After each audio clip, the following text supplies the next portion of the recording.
सत्संगत्वे निस्संगत्वं निस्संगत्वे निर्मोहत्वं निर्मोहत्वे निश्चलतत्वं निश्चलतत्वे जीवन्मुक्तिः पुनरपि जननं पुनरपि मरणं पुनरपि जननी जठरे शयनम् इह संसारे बहुदुस्तारे कृपया पारे पाहि मुरा।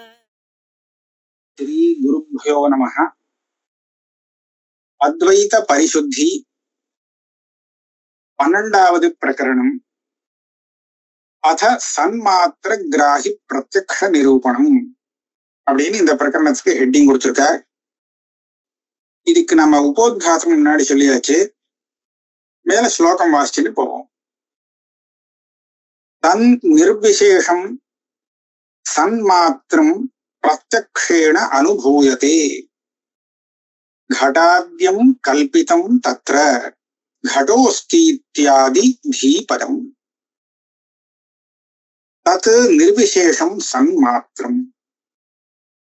போன வாதத்துல எந்த விசேஷமும் இல்லாதது அந்த சத் ஸ்வரூபம் சுத்த சத் பிரம்மா அப்படின்னு சொன்னோம் இல்லையா. அந்த சன்மாத்திரம் பிரத்யக்ஷேண அனுபூயதே. பிரத்யக்ஷ பிரமாணத்தினாலே இந்த சத் ஒன்றுதான் அனுபவிக்கப்படுகிறது. அதாவது பிரத்யக்ஷ பிரமாணத்தால நாம பார்க்கிறோமே, அப்ப பார்க்கும்போது அந்த பிரத்யக்ஷ பிரமாணத்துக்கு விஷயமாக இருப்பது இந்த நிர்விசேஷமான சத் ஸ்வரூபந்தான். நமக்கு உடனே கேள்வி வந்துடுது, என்ன அப்படி சொல்றேன்? நம்ம கண்ணை திறந்து பார்த்தா உலகம்னா தெரியுது, இந்த நிர்விசேஷமான சத்ஸ்வரூபம் எங்க தெரியுது? நிர்விசேஷமான சத்ஸ்வரூபம் தான் தெரியுதுன்னு வேற நீங்க சொல்றீங்களே. அப்ப அந்த பிரத்யக்ஷாதி பிரமாணங்களுக்கு உலகம் விஷயமே இல்லையா?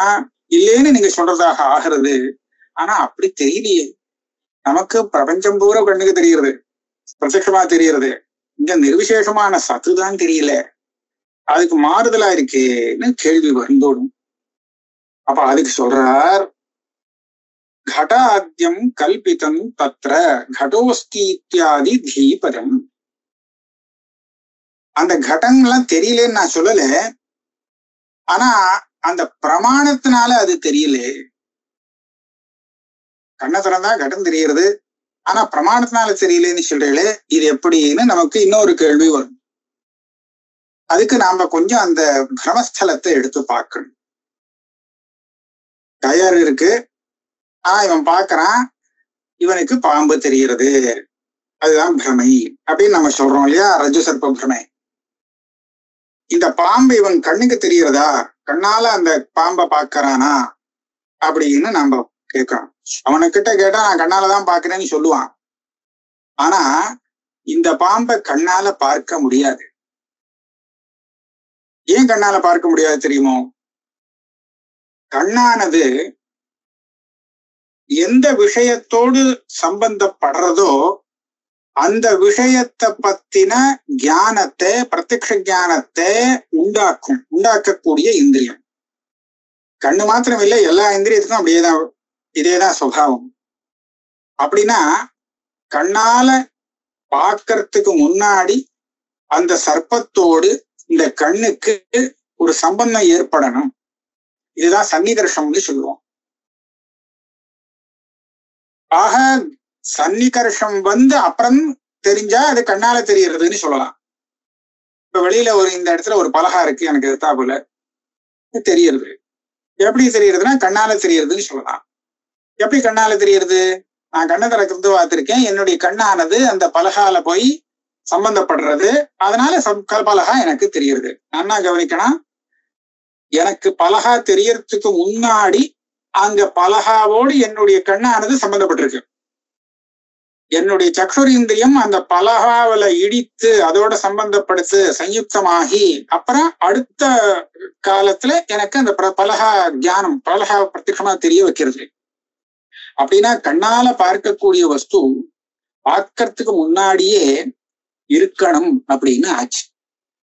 ஆனா இந்த கயத்துல இவன் பார்க்கறதுக்கு முன்னாடி அங்க பாம்பு இருக்குன்னு ஒத்துக்க முடியுமா? பாம்பு இல்லையே. இவன் பார்க்கறது தானே பாம்புன்னு, அங்க இல்லவே இல்லையே. நிஜமா அங்க பாம்பு இருந்ததுன்னா கண் அந்த பாம்போடு சம்பந்தப்படுத்தி அந்த பாம்பை தெரிவிக்க முடியும். பாம்பே இல்லாத சமயத்துல கண் எப்படி அந்த பாம்பை தெரிவிக்க முடியும்? ஆகையால இந்த பாம்பு கண்ணுக்கு தெரியறதுங்கிறது இன்னொரு பராந்தி. அதுவே தப்புதான். இது இன்னொரு தப்பு. இது பாம்புன்னு சொன்னது ஒரு தப்பு. இதுவே தப்பான ஞானம் தான். அது எப்படி தெரியுறதுன்னு கண்ணால தெரியறதுன்னு சொல்றானே, அது வேற இன்னொரு பிரமை. இது கண்ணால தெரியல. ஏன்னா கண்ணால தெரிய முடியாது. அங்க இல்ல. இந்த பாம்பு இருந்ததுன்னா கண்ணால தெரியலாம். இது இல்லாததுனால இந்த பாம்பை இவன் கண்ணால பார்க்க முடியாது. ஆனா கண்ணால தெரியுறது சொல்ற. அப்படியானால் இவனுக்கு கண்ணால தெரியக்கூடிய அம்சம் எது? கண்ணை திறந்து வச்சுட்டு இருக்கான், மூடினா தெரியல, திறந்தா தெரியுறது. அப்ப எதுதான் இவனுக்கு கண்ணால தெரியுறது அப்படின்னு கேட்டா, இவனுடைய ஞானத்தை இப்ப பிரிக்கிறார். ஞான விஷயத்தை பிரிக்கிறார். இதம் அப்படின்னு ஒண்ணு தெரியுறது. இது பாம்பு. இந்த பாம்புங்கிறது கண்ணால தெரியல, இதுங்கிறது கண்ணால தெரியுது. ஏன்னா பாம்பு இல்லாட்டாலாம் இதுங்கிறது அந்த கயத்தையும் சொல்லலாமா இதுன்னு. ஆக இதுன்னு எதிர்த்தாப்புல இருக்கிற வஸ்து கண்ணால தெரிகிறது. பாம்பாக தெரிகிறதே அந்த பாம்புங்கிற அம்சம் கண்ணால தெரியல. ஆனா அது கண்ணால தெரியற மாதிரி இவனுக்கு இன்னொரு பிரமை ஏற்படுறது அப்படின்னு சொல்லு. ஆக ஒரே ஞானத்துக்கு விஷயமா இருந்தாலும் ஒண்ணுதான் கண்ணால தெரியுறது, இன்னொரு கண்ணால தெரியல. ஆரோபிதம் அப்படின்னு இந்த இடத்துல சொல்றோம் இல்லையா? கண்ணால தெரியல, கண்ணால தெரியறதாக நாம நினைச்சுக்கிறோம். ஆனா வாஸ்தவத்துல அது ஆரோபிக்கப்பட்டது. அதே மாதிரி உலகத்துல எந்த வஸ்துவை பார்த்தாலும் அது அஸ்தி அஸ்தி அஸ்தின்னு தெரியுது. எது கண்ணுக்கு தெரிகிறதோ அது அஸ்தின்னு தெரியுது. இந்திரியங்கள்னால தெரியக்கூடிய விஷயங்கள் எல்லாமே அஸ்தின்னு தான் தெரியுது. அப்படி அஸ்தின்னு தெரியும் போது அந்த அஸ்திங்கிற ஒரு அம்சம் இருக்கே, அதுதான் சதம்சம். அதுதான் பரமாத்மா ஸ்வரூபம். அந்த சதம்சம் அந்த பிரமாணத்தினால தெரியுது. மத்த கட்டம் இருக்கு பட்டம் இருக்குன்னா சத்தோட சேர்ந்து கட்டம் பட்டம் இப்படி எல்லாம் தெரியுது. அதெல்லாம் என்னன்னா அது எல்லாம் அந்த சத்துல ஆரோபிக்கப்பட்டது. ரஜ்ஜு கயத்துல ஆரோபிக்கப்பட்ட சர்ப்பத்தை போல அந்த சத் ஸ்வரூபத்துல ஆரோபிக்கப்பட்டதாக அந்த கடப்பட்டாதிகள் எல்லாம் கூட தெரிகிறது. அதனால அனுபானம்னு அதுக்கு பேர் வச்சிருக்கேன். கடாத்தியம் கல்பிதம் தத்திர கடோஸ்தி இத்தியாதி தீபடம். ஆக கடம் இருக்கு அப்படின்னு சொன்னா இருக்குன்னு தெரியறதே அதுதான் வாஸ்தவம். கடங்கிறது அதுல கல்பிக்கப்பட்ட வஸ்து. அப்ப இது எந்த அம்சத்துல பிரமாணம்னு சொல்லலாம்? அந்த இருக்குன்னு தெரியறது அந்த அம்சத்துலதான் இதை பிரமாணம் வச்சுக்கணும். ஆக இந்த நிர்விசேஷமான வஸ்து இருக்கே அதுதான் சகல பிரத்யக்ஷத்துக்கும் விஷயமாக இருக்கு அப்படின்னு சொன்னது கரெக்டா போச்சு. இது நிரூபணம் பண்ணாதான் முடியும், இல்லாட்டா முடியாது. இதுக்கு இத சமர்த்தனம் பண்றதுக்காக அடுத்த ஸ்லோகம் வருது. யத் சாக்ஷாத் அபரோக்ஷாத் சத் பிரம்ம சர்வாந்தரம் மகத் தமேவ பாந்தம் அனுபாத் ஏதத் சர்வம் யதீக்ஷ்யதே. இதுக்கெல்லாம் ஸ்ருதி பிரமாணம். ஸ்ருதி என்ன சொல்றது? யத் சாக்ஷாத் அபரோக்ஷாத் பிரம்மா ய ஆத்மா சர்வாந்தரஹா அப்படின்னு சொல்றோம். பிருஹதாரண்யக ஸ்ருதி. இது நேரடியா அபரோக்ஷமாக தெரியக்கூடியது அந்த பிரம்மஸ்வரூபம். அப்படின்னா என்னது? எங்க அபரோக்ஷமா கண்ணுக்கு தெரியுது பிரம்மா அப்படின்னு கேட்டா, எங்க பார்த்தாலும் சத்து சத்து சத்துன்னு தெரியுது. அதுதான், அதைத்தான் இந்த சிப்தி சொல்லி கொடுக்குறது. இது இருக்கா இல்லையா பார்த்து சொல்லு. ஆமா இருக்கு, இருக்குன்னு தானே தெரியுது. தெரிஞ்சா இருக்குன்னு தான் தெரியும். அந்த இருக்குங்கிற அம்சம் இருக்கே, இது பிரத்யக்ஷமா தெரியறத கண்டுதான் எத் சாட்சாத் அபரோக்ஷாத் அப்படின்னு ஸ்ருதி சொல்றது. அது மாத்திரம் இல்லை, இதுதான் எல்லாத்துக்கும் ஆந்தரமாக உள்ள இருந்துட்டு தெரியுது, அந்தர்யாமியாக தெரிகிறது, இருக்கிறது அப்படின்னு சொல்ற. சர்வாந்தரம் மகத்து. அதே அந்த ஸ்வரூபம் கூட கூட பிரம்மஸ்வரூபம் தெரிகிறதே, அந்த ஸ்வரூபம் தெரியறதுனால தான் கடாதிகளும் தெரியுது. தமேவ பாந்தம் அனுபாதி ஏதத் சர்வம் யதீக்ஷ்யதே. தமேவ பாந்தம் அனுபாதி சர்வம் தஸ்ய பாசா சர்வமிதம் விபாதி அப்படின்னு இன்னொரு ஸ்ருதி. இந்த ஸ்ருதி என்ன சொல்றது? அந்த ஆத்மா பிரகாசம் பிரகாசஸ்வரூபமாக இருக்கு. அது பிரகாசிக்கிறதுனாலதான் அதோடு சேர்ந்து மற்ற விஷயங்களும் பிரகாசிக்குது. அங்க என்ன போட்டிருக்காருன்னா அனுபாதின்னு போட்டு வச்சிருக்காரு. தெரியறது எதுன்னு கேட்டா அந்த பிரகாசம் தான். பிரகாசம்னு சொல்றது நான் எதை சொல்றேன்? இந்த ஆத்மஸ்வரூபம் பிரம்மஸ்வரூபத்தை சொல்றேன். சத் அதுதான் தெரியக்கூடியது. அது தெரியறதுனால அதுல ஆரோபிக்கப்பட்டதும் தெரியக்கூடியது ஆகிறது. இத நான் மறுபடியும் அந்த இதம் ரஜ்ஜு சர்ப்பத்துக்கு வருவேன். இங்க இதம்ங்கிறது தான் கண்ணால தெரியறது. சர்ப்பம் அப்படிங்கிற அம்சம் கண்ணுக்கு தெரிய முடியாதுன்னு நிரூபணம் பண்ணி சொன்னேன். அப்ப இதம்ங்கிறது தெரியறதுக்கு நான் கண்ணை திறந்தாதான் தெரியும். ஏன்னா கண்ணால தெரியணுமோ இல்லையோ, கண்ணால எது தெரியணுமோ அது கண்ணை மூடினா தெரியாது. அப்ப இதம் தெரியறதுக்கு எனக்கு கண்ணு திறந்திருக்க வேண்டியிருக்கு. சர்ப்பங்கிறது கண்ணால தெரியக்கூடியது இல்ல, அது தெரியறதுக்கு எனக்கு கண்ணு வேண்டாம், கண்ணே வேண்டாம். அதனாலதான் சொப்னத்துல என்னால நேர சர்ப்பத்தை பார்த்துட முடியும். சர்ப்பம்லாம் வரலாம், அங்க பார்க்கலாம். எப்படி பாக்குறேன்? கண்ணை மூடிட்டேன்னா கண்ணு வேண்டாம். பொய்யா ஆரோபிக்கப்பட்ட அந்த சர்ப்பத்தை பார்க்கறதுக்கு எனக்கு கண்ணே வேண்டாம். இங்க கண் எதுக்கு தேவைப்படுறது? இந்த இதம் ரஜதம் அயம் சர்ப்பக அப்படிங்கிற இடத்துலயும் கேட்டா அந்த இதம்ங்கிறத பாக்குறதுக்கு தான் கண் தேவைப்படுறதே தவிர சர்ப்பத்தையும் ரஜதத்தையும் பாக்குறதுக்கு இல்ல. அப்ப நான் என்ன சொல்லுவேன், ஆனா அந்த இதம் தெரிஞ்சாதான் சர்ப்பம் தெரியும்னு ஒண்ணு ஒத்துக்கணும். அப்படி இல்லைன்னா ஒரு கேள்வி வரும், இதம் தெரியறதுக்காக தான் நீ கண்ணை திறக்கிறேன்னு சொன்னா கண்ணை மூடினாலும் அந்த சர்ப்பம் தெரியணுமா இல்லையா? அதுதான் அது தெரியறதுக்கு உனக்குதான் கண்ணு வேண்டாமே, நீ தானே சொன்னேன் அந்த சர்ப்பமும் ரஜத்தமும் தெரியறதுக்கு கண்ணு வேண்டாம் அப்படின்னு சொன்னி, அது கண்ணால தெரியலேன்னு. அப்ப இதம்ங்கிறது தெரியாம அதை மூடினால் கண்ணு தெரியுமா? சர்ப்பம் தெரியுமா? இப்போ தெரியாது. அது ஏன் அப்படின்னு கேட்டா அதுக்கு ஒரு பதில் சொல்றார், அனுபாதி. இந்த இதம் தெரிந்தால்தான் அதோடு கூடினதாக இந்த சர்ப்பம் தெரியும். இந்த சர்ப்பம் தனியா தெரியாது. ஆனால் எது தெரியறதோ அந்த இதம் பதார்த்தத்தோடு சேர்ந்துதான் இந்த சர்ப்பம் தெரிய முடியும். இது பாட்டுக்கு சுதந்திரமா தெரிய முடியாது. அதனாலதான் இது அனுபாதிங்கிற. அந்த இதம் தெரியும் பட்சத்துலதான் இதமோட சேர்ந்து அந்த இதுன்னு எதிர்த்தாப்புல இருக்கிற வஸ்துவோட சேர்ந்து இந்த சர்ப்பமும் பாசிக்கும். அப்ப கண்ணை மூடினா அந்த இதம்ங்கிறது தெரியாம போயிடுறது. அதனால அதோடு சேர்ந்து தெரியக்கூடிய சுவாவம் கொண்ட சர்ப்பமும் தெரியாத போயிடுறது. ஆக சர்ப்பத்தை நம்ம கண்ணால பாக்குறோம்னு இதை வச்சுன்னு சொல்லக்கூடாது அப்படின்னு சொல்றோம். அப்ப இதுக்கு என்ன ஆச்சு? இது தெரிந்தாதான் அது தெரியும், அதோட கூடுதான் அது தெரியும், அது மாத்திரம் தனியா தெரியாதுங்கிறதுக்கு தான் அனுபானம் இருக்கு. ஆரோபித்தம் அப்படிதான், எல்லா ஆரோபித்தமும் அப்படிதான். எதுல ஆரோபித்தமோ அந்த அதிஷ்டானம் தெரிஞ்சாதான் அதோட சேர்ந்து ஆரோபித்தமும் தெரியும் அப்படின்னு ஒரு நியமம். அந்த விதத்துல பாக்குறச்சே எப்படி அந்த இதம் பதார்த்தத்தை தெரிஞ்சுக்கிறதுக்கு கண்ணை திறந்து வச்சுக்க வேண்டியிருக்கு. அப்பதான் இதம் பதார்த்தம் தெரியும். இதம் பதார்த்தம் தெரியறச்சதான் அதோடு சேர்ந்து அந்த சர்ப்பமும் தெரியும் அப்படின்னு இருக்கோ, அதே மாதிரி தான் நமக்கு இந்த சத் பதார்த்தம் அஸ்தி அப்படின்னு தெரியறதுக்கு தெரிஞ்சாதான் அதோடு சேர்ந்து கடப்பட்டாதிகளும் தெரியும். ஆக கண்ணம் ஒன்னா தெரியாது. ஆக கடவஸ்தி பட்டவஸ்தி அப்படிங்கிற இந்த அனுபவத்திலே அஸ்திங்கிற அம்சம்தான் நமக்கு பிரத்யக்ஷ பிரமாணத்துக்கு விஷயமாக இருந்தாலும் அதோடு அனுபானமாக கடப்பட்டாதிகள்லாம் பாசிக்கிறது. அதோட பானம் சுதந்திர பானம் கிடையாது. ஆகையாலே இது எல்லாமே அதுல ஆரோபிக்கப்பட்டு தெரிகிறது அப்படின்னு சொல்றோம். அதுக்காகத்தான் கண்ணை திறக்க வேண்டியிருக்கு கடத்தை பாக்குறதுக்கு அப்படின்னு இந்த பட்சம். இது ஒரு பட்சம். இதுதான் உத்தமமா வேதாந்திகளுடைய பட்சம். அதைத்தான் இங்க சொன்னார். இப்போ ஒரு சின்ன கேள்வி இங்க வரும். இதெல்லாம் நீங்க பாட்டு கல்பனை பண்ணி நீங்க பாட்டு அடிச்சு விடுறீங்க. இதம் ரஜதம் அப்படிங்கிற இடத்துல நீங்க சொன்னதை ஒரு சமயம் நான் ஒத்துக்க முடியும். ஏன் அப்படின்னு கேட்டாக்க எனக்கு தெரிஞ்சு போயிடுறது அங்க சர்ப்பம் இல்லை, ரஜதம் இல்லை அப்படிங்கிறது பிற்பாடு பாக்குறச்ச நிச்சயம் ஆயிடுறது. அதனால நீங்க சொன்ன யுக்தி கரெக்டு. இல்லாத சர்ப்பத்தை எப்படி கண்ணால காண்பிக்க முடியும், கண் எப்படி பார்க்க முடியும் அப்படின்னு கேட்கறது நியாயமா இருக்கு. அதனால அது தெரியறதுக்கு காரணம் இல்லை. அது இதம் தெரியும் போது அதுவும் சேர்ந்து ஆரோபிக்கப்பட்டு தெரியறதுன்னு சொன்னால் அந்த திருஷ்டாந்தத்தை ஒத்துக்கிறதுல எனக்கு ஒன்றும் கஷ்டம் கிடையாது.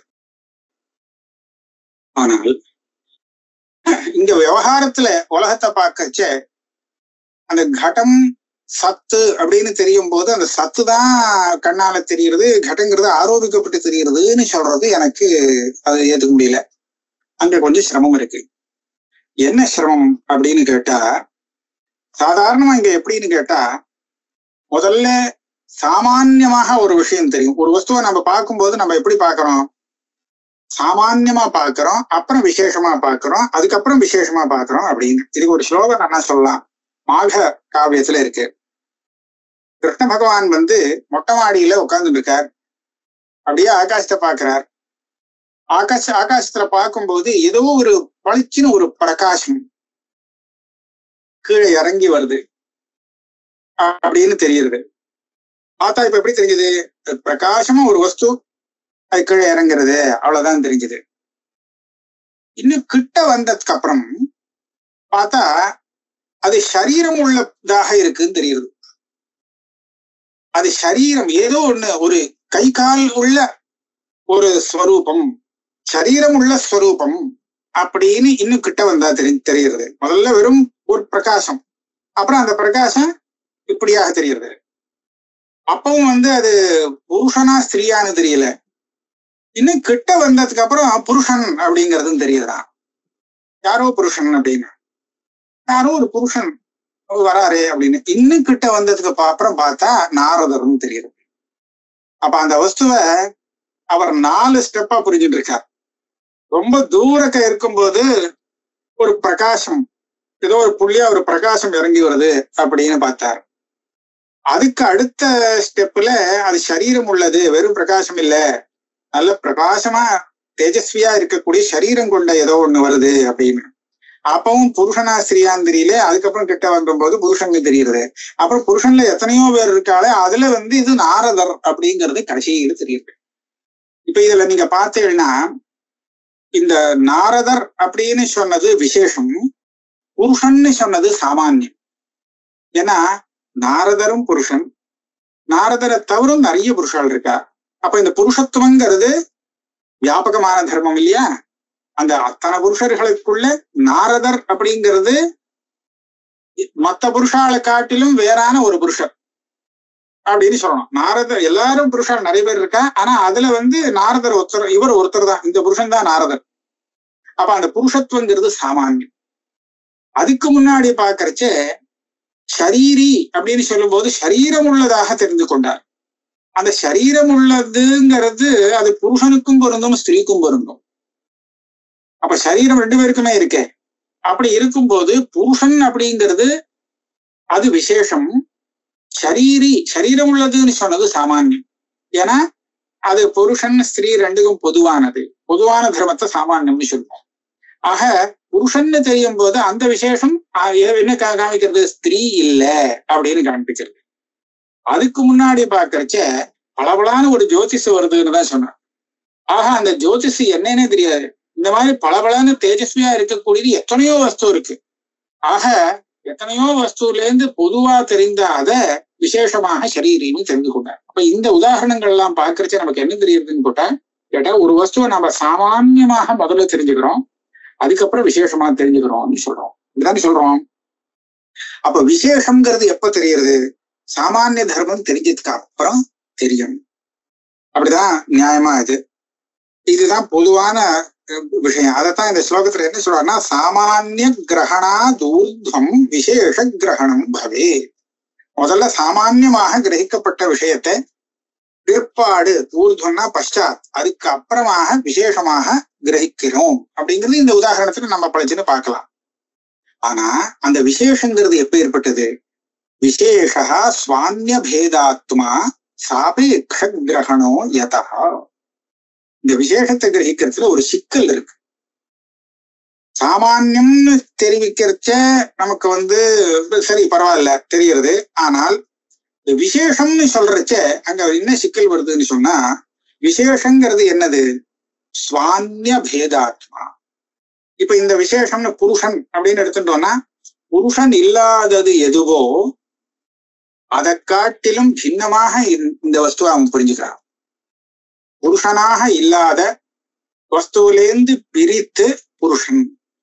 நாரதர் அப்படின்னு தெரிஞ்சுக்கும் போது நாரதராக இல்லாத அத்தனை பேருக்கிட்ட இருந்தும் பிரித்து பின்னமாக இந்த ஆளா இவர் நாரதர் தான் அப்படின்னு அவர் புரிந்துட்டார். அப்படின்னா நாரதர் தான் சொன்னா வேற யாரும் இல்ல, நாரதரே தான். இப்ப வேற யாரும் இல்லைன்னு சொல்றோம் இல்லையா, வேற யாரும் இல்லே அப்படின்னு அந்த விசேஷமாக அந்த நாரதரை கண்டுபிடிக்கணும் அப்படின்னு கேட்டா நாரதரை தவிர்த்தும் வேற இருப்பாங்கிற அந்த ஞானம் வேணுமோ இல்லையோ. பிரதியோகி ஞானம் இல்லாத பேத ஞானம் தெரியாது, பிரதியோகியை பத்தியே தெரியாது அப்படிங்கிறவனுக்கு அந்த பிரதியோகியுடைய பின்னமா அபின்னமான்னு தெரியாது. இன்னும் தெரியாது. இப்ப பாருங்களேன், ஒருத்தனுக்கு கடத்தை பத்தி ஒண்ணும் தெரியாது. கடம்னா என்ன, மாட்டை பத்தி தெரியாதுன்னு வச்சுக்கோங்களேன். உதாரணத்துக்கு மாடுனா என்னன்னு தெரியாது. ஒரு பிராணிய மாட்டை காமிச்சு பா இது மாடா இல்ல வேறையா என்ன நிக்கிறது பாரு அப்படின்னு சொன்னா மாடே தெரியாதவனுக்கு அது மாடுன்னு சொல்ல தெரியுமோ மாட்டை பார்த்து? அதை விட கூட இன்னொரு இது சொல்லலாம். இப்ப சாஸ்திரில வந்திருக்காரா, வாசல்ல அங்க சாஸ்திரில உட்கார்ந்து இருக்காரா பாரு அப்படின்னு ஒருத்தன் கேட்கறான். இவருக்கு சாஸ்திரிலேயே தெரியாது. இவன் அங்க போய் பார்த்து அங்க சாஸ்திரில இருக்காரா வேற யாராவது இருக்காளாங்கிறத எப்படி கண்டுபிடிக்க முடியும்? கண்ணால பார்த்து. இதெல்லாம் ஏன் அப்படின்னு கேட்டா பிரதியோகி தெரிஞ்சாதான் அங்க இருக்கிறவன் அவரை காட்டியும் வேறு அப்படின்னு தெரிஞ்சுக்க முடியும். சாஸ்திரிகள் தெரிஞ்சிருந்தா தான் இவர் சாஸ்திரிகள் இல்லை அப்படின்னு இவனால கண்டுபிடிக்க முடியும். இதுதான் பிரதியோகி கிரகணம், பேத கிரகணத்துக்கு. அதே மாதிரி விசேஷம் தெரியும் போது இது நாரதர் தான் மற்றவர்கள் இல்லை அப்படின்னு தெரிஞ்சுக்கிறதுக்கு அந்த மற்றவர்கள்னு ஒண்ணு தெரிஞ்சுட்டா தான் இது அது இல்லைன்னு தெரிஞ்சுக்கணும். அப்ப இந்த பேத கிரகணம் தெரிஞ்சுக்கிறத மற்றவாழ தெரிஞ்சுக்கணும். அதை தெரிஞ்சுக்கணும்னா கஷ்டம். இப்ப நாரதரை தவிர்த்து எத்தனை பேர் மற்றவா இருக்கா, அத்தனை பேரையும் இவருக்குனால யாராவது தெரிஞ்சுக்க முடியுமா? அத்தனை பேரையும் தெரிஞ்சுட்டா அதுக்கப்புறம் அதை காட்டிலையும் வேற மாதிரி வரும்னு சொல்லலாம். எங்கேயாவது தெரிஞ்சுக்க முடியுமா? ஆக நான் எதுக்காக சொல்ல வரேன்னு கேட்டா அந்த சாமானியம்னு ஒரு சதம்சம் சொன்னோமே, அந்த சதம்சங்கிறது தெரிஞ்சுக்கலாம், அது ரைட்டு. ஆனா அதுக்கப்புறம் அதுல விசேஷம் தெரியறதே, அந்த விசேஷம் தெரியறதுல சிக்கல் இருக்கு. ஏன்னா அந்த விசேஷம் தெரியறதுக்கு மற்ற விசேஷங்களும் தெரிஞ்சாகனா அப்பதான் அது அதை காட்டிலும் வேறானதாக இந்த விசேஷத்தை நம்மளால புரிஞ்சுக்க முடியும். இப்ப மற்றதுகள்லாம் தெரிஞ்சுக்கிறதுக்கு நம்மளால முடியாது. அப்படி இருக்கச்ச இந்த விசேஷத்தை தெரிஞ்சுக்க முடியாது, சிக்கலா இருக்கு. ஆக பிரமாணத்தினால தெரிஞ்சுக்க முடியாது, அதுக்கு வேண்டிய சாமகிரி இல்லை அப்படின்னு சொன்னா இப்ப நம்ம என்ன பண்ணணும்? அது ஆரோபித்தம்னு சொல்லிட்டு போடுங்க. ரொம்ப ஈஸியா போயிடலாம், சுலபமா போயிடும். இது பிராந்தியால தெரிஞ்சதுன்னு கேட்டா எப்படி தெரிஞ்சது ஏது தெரிஞ்சதுன்னா ஒண்ணு கேள்வியே வராது. இங்க பக்கத்துல இல்லையே எப்படிப்பா அவனுக்கு தெரிஞ்சது, அது எப்படிப்பா அவனுக்கு அந்த மாதிரி பிராந்தி வந்ததுன்னு கேட்க மாட்டான். பிராந்தின்னு சொல்லிட்டா முடிஞ்சு போச்சு, அதுக்கு மேல கேள்வி இல்லை. அதனால இந்த விசேஷங்கிறது இந்த சாமான்யமான சத்ஸ்வரூபத்திலே ஆரோபிக்கப்பட்டு தெரியறது அப்படின்னு சொல்லியாச்சுன்னா யதேஷ்டம் கேள்விக்கு இடமில்லாத முடிஞ்சு போயிடும் அப்படின்னு விஷயம். அப்போ இதுக்கு மேல ஒரு கேள்வி வருது. நீங்க என்னமோ சாமானியம் தெரிஞ்சதுக்கு அப்புறம் மெதுவாத்தான் விசேஷம் தெரியறதுன்னு சொல்றீங்களே, ஆனா சில சமயம் நம்ம பார்க்கும்போது ரெண்டு சேர்ந்த வாக்குல தெரியுறது. இதோ இது என்னது, இது கடம், கடம்ங்கிற ஒரு திரவியம் அப்படின்னு சொல்றோம். கடம்ங்கிறது தெரியுது, நீலம் இன்னுமாவும் தெரியுது, கலரும் தெரியுது. கடம் தெரிஞ்சதுக்கு அப்புறமா நீலம் தெரியுது. கடம் பல கலர்ல இருக்கலாம் இல்லையா? அப்ப எத்தனையோ கலர்ல இருந்தாலும் இந்த கடம்ங்கிறது நீளமா இருக்கு அப்படின்னு ஆரம்பத்துல தெரியறச்ச அது விசேஷம். அப்ப கடம்ங்கிறது பொதுவானது. ஏன்னா இதுவும் கட்டம், வேற கலர்லயும் நிறைய கடங்கள் தான் இருக்கு. ஆக கடத்துங்கிறது பொதுவா தெரிஞ்சுட்டு முதல்ல இதை பாக்குறது கடம்னு தெரிஞ்சது, சித்த நேரம் கழிச்சுதான் நீளம்னு தெரிஞ்சதுன்னு யாருக்காவது அனுபவம் இருக்கா? இல்ல. ஆக சாமான்யமா தெரிஞ்சதுக்கு அப்புறம் விசேஷம் தெரியறதுன்னு இல்ல, நாம கண்ணை திறந்து பாக்குறச்சே அது நீளமா அந்த கடம் தெரிகிறது. ஆக அந்த விசேஷமும் சாமான்யமும் ஒரே சமயத்துல தெரியறதாகத்தானே நமக்கு அனுபவம். நீங்க சொல்ற மாதிரி அந்த மாதிரி இல்ல போல இருக்கே, அது இல்லையே சொல்ல முடியாது. ஆனா இப்படி இருக்கே, சேர்ந்த வாக்குல ரெண்டும் தெரியலாமே அப்படின்னு ஒரு சந்தேகம். சாபேக்ஷத்வேபி யுகபத்து தீஹி ஆனுபவிகீதி சேத் கேள்வி கேட்டார். சதபத்திர சூச்சி பேத சாகித்ய மதிவத்திசா. வேதானா சாபேக்ஷம் தான் இல்லைன்னு சொல்லல. இது சாமானியம் விசேஷம். இது சாமானியம்னு சொன்னாதான் இது விசேஷம்னு சொல்ல முடியும். சாபேக்ஷம் அதெல்லாம் கரெக்டு. ஆனா நம்ம அனுபவம் எப்படி இருக்கு? ஆனுபவிக்கு யுகபத் தீ, அந்த சாமானியமும் விசேஷமும் நீலோ கடகா அப்படின்னு நீளமும் தெரியுது கடமும் தெரியுது. இது வரிசையா தெரியல, சேர்ந்த வாக்குல தெரியுது. யுகபத் அந்த மாதிரி தெரியறதே. ஆக எல்லா இடத்துலயும் சாமானியம் தெரிஞ்சுட்டு சித்த நேரம் கழிச்சு அப்புறம் விசேஷம் தெரிகிறதுங்கிறது இல்லையே, நீங்க சொல்ற மாதிரி இங்க வராது போல இருக்கே அப்படின்னு கேட்டான். அதுக்கு பதில் என்ன சொல்றாருப்பா, இங்கேயும் சாமானியம் தெரிஞ்சு அப்புறம் தான் விசேஷம் தெரிகிறது, முதல்ல கடம்னு தெரியுது அப்புறம் தான் நீளம்னு தெரியுதுன்னு சொல்லிதான் ஆகணும். என்னப்பா இப்படி சொல்றேன்னா, ஆமா அது ஆனா ரொம்ப வேகமா நடந்ததுனாலே உனக்கு அந்த கிரமம் தெரியல. இதுக்கு ஒரு உதாரணம் கொடுக்கிறார். சதபத்திர சூச்சி பேத சாகித்யம் அதிவது. இந்த தாமரை இதழ்கள் இருக்கு இல்லையா, தாமரை இதழ்லாம் ரொம்ப மிருதுவானது. இந்த தாமரை இதழ ஒண்ணுக்கு மேல ஒரு 100 இதழ் நீங்க அடுக்கிடலாம். மேல மேல அடுக்கிட்டு ஒரு நல்ல கூர்மையான ஊசியை வச்சு ஒரு குத்துந்தோம் ஓட்ட போட்டா கடைசி இதழ் இருக்க அதுவரை ஒரே க்ஷணத்துல ஓட்ட விழுந்துடும் இல்லையா? அது எத்தனை நாழி ஆகும்? ஒரே குத்துக்கு போயிடும், அவ்வளவுதான், கடைசி வரை ஓட்ட போட்டுருவது. ஆனா நீங்க நல்லா யோஜனை பண்ணி பாருங்க, இந்த இடத்துல முதல் மேல இருக்கக்கூடிய அந்த இலையில ஓட்ட விழறதுக்கும் கடைசியில அடியில இருக்கக்கூடிய அந்த தாமரை இதழில ஓட்ட விழறதுக்கும் காலபேதம் உண்டா இல்லையா? காலபேதம் இருக்கணும். ஏன்னா அந்த ஊசியானது இது மேல பட்டாதானே அதுல ஓட்ட விழும். ஊசி அது மேல படுறதுக்கு தொலைச்சுண்டு அது கீழே வரணும். அப்ப மேலேந்து அந்த ஊசியானது கீழ்வரையில் சேர்றதுக்கு ஏதோ ஒரு பரம சூக்ஷ்மமான ஒரு காலபேதம் இருக்கு. ஆனா அந்த காலபேதம் நமக்கு தெரியாது, பரமசூக்ஷ்மமா ஆனதுனால நம்மளுடைய கவனத்துக்கு வராது. அதனால நம்ம என்ன நினைப்போம்னு சொன்னா, அந்த மேல இருக்கிற அந்த எதழும் கடைசியில இருக்கக்கூடிய அந்த எதழிலையும் ஒரே பிரயத்தனத்துல ஊசி குத்தி ஓட்டப்பட்டுருச்சு, ஒரே சமயத்துல ஓட்ட விழுந்தது அப்படின்னு நாம நினைப்போம். ஆனா அது வாஸ்தவம் இல்லை. அந்த காலங்கிறது பரமசூக்ஷ்மமா இருந்து நம்மளுடைய புத்திக்கு எட்டாததாக இருக்கிறதுனால நமக்கு அந்த கால பேதம் தெரியாமல் போகி ஒரே சமயத்துல அந்த ஓட்டம் விழுந்ததாக சொல்லுவோம் இல்லையா? அப்படின்னா நாம ஒரே சமயத்துல தானே ரெண்டும் தெரியுது அப்படின்னு சொன்னதுக்காக அப்படியே தெரியணுங்கிறது அவசியம் இல்லை. அது பரமசூக்ஷ்மமான காலத்துல பின்ன காலத்துல வந்திருக்கலாம். ஆனா நம்மளுடைய புத்தி அந்த சூக்ஷ்ம காலத்தை கிரகிக்காத காரணத்தினால அது ஏக காலத்துல ரெண்டும் வந்த மாதிரி காண்பிக்கலாம். அதே மாதிரிதான் கடோ நீலகாங்கிற இடத்துல சாமான்யமா கடம்னு தெரிஞ்சு அதுக்கு அடுத்த க்ஷணத்துலதான் உனக்கு நீளம்னு தெரியணும், விசேஷம் அப்படிதான் தெரியணும். ஏன்னா முன்னாடி சொன்ன அந்த யுக்திகள்லாம் இருக்கு. அப்படி இருக்கறச்ச ஒரே சமயத்துலதான் தெரியறதுன்னு நீ சொல்றதுக்கு காரணம் அந்த கால இடைவெளி இருக்கே அது பரம சூக்ஷ்மமா இருக்கிறதுனால நம்மளால கண்டுபிடிக்க முடியுது அப்படிங்கிறதுதான் அதுக்கு காரணம்.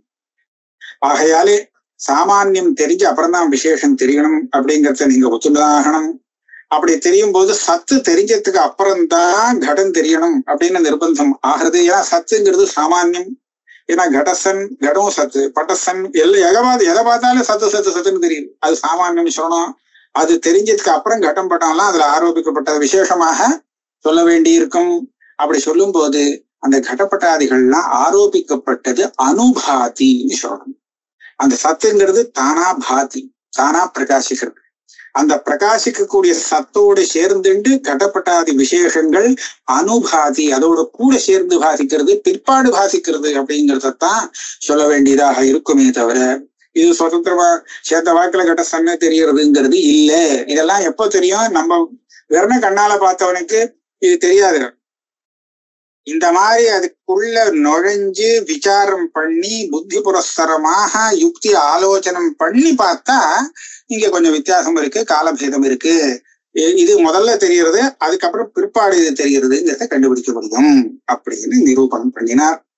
இப்ப இந்த 4வது ஸ்லோகம் வரை இன்னைக்கு வச்சுப்போம். 5ல இருந்து நாம அடுத்த கிளாஸ்ல பார்ப்போம்.